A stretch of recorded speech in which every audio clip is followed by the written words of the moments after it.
Hey guys, I'm back. For today's video is I've got a package from N-Transition PH and let's see what's inside. I'm pretty sure this is the Minoxified 20% with topical finasteride and minoxidil. Balot na balot talaga ng bubble wrap yung package nila guys. And look, may pa-freebie sila na Victoria's Secret. It's just small and handy but it really smells good. It's pure seduction.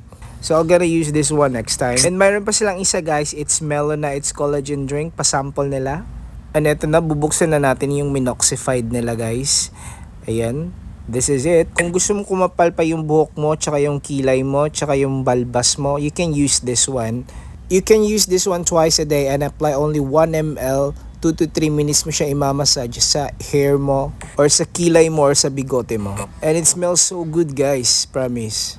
This is trending guys kasi ang bilis ng result niya. This is cost $799 and meron ka na mga freebies na makukuha.